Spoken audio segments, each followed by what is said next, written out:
question. The documentary raises serious questions about whether spending over $1 million to incarcerate Keith was really an effective way or ineffective way of using that money.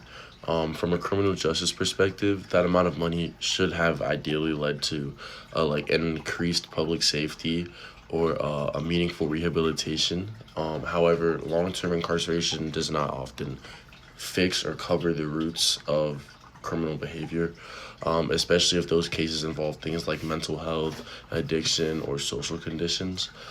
In Keith's case, this cost seems excessive compared to potential alternatives like intensive supervision, treatment programs, or reentry support.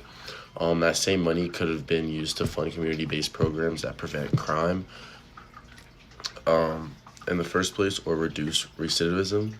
In my opinion, this shows how the system prioritizes punishment over long-term solutions, which is not the most effective use of resources. For the second question, Demetria's situation highlights how trauma plays a major role in criminal behavior, especially for women. Instead of treating her actions purely as a criminal, the system should have recognized them as responses to trauma. A better approach would involve trauma-informed care, such as counseling, mental health services, stable housing, and etc. Programs designed specifically for women who have experienced abusive relationships or hardships could help address the underlying issues that led to her initial behavior. Locking her up without really addressing any of that trauma doesn't really do anything for her. Instead, it actually heightens the chances of her like reoffending. A more supportive approach would have focused on like I said, healing, stability, like rehabilitation things, and this would ultimately lead to better outcomes for both her and her society. All right, and for the third question, McDuffie's experience shows the potential benefits of rehabilitation.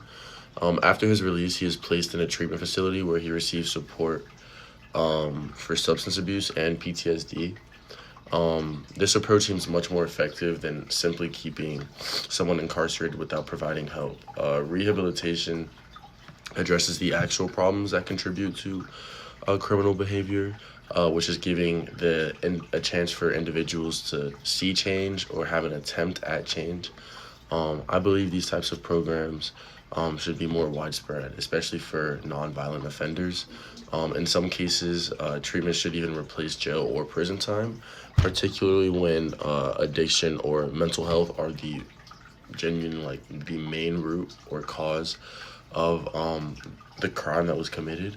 This doesn't mean like you're eliminating the aspect of accountability, but instead you're shifting the focus towards long-term improvement instead of a short-term punishment, all in favor to like better your society and better just the person. And for the final question, Crystal's frustration about being incarcerated for skipping class or skipping school brings attention to the issue of status offenses. Incarcerating juveniles for non-criminal behaviors like truancy is not an effective or efficient strategy. It can actually make things worse by exposing young people or minors to the justice system at an early age, which will increase their likelihood of them committing a crime in the future or returning there in X amount of years. Instead, I also personally just don't agree with putting you in a system that removes you from the system that you're already trying to skip that you need in this one at school. I would just say instead schools and communities should focus on addressing why students are skipping school in the first place. This could include things like family support, counseling, mentorship programs, or educational interventions and things of that nature. Treating these situations as criminal issues actually ignores the underlying causes and fails to provide real solutions, which all just creates a cycle that just keeps going on and on and on.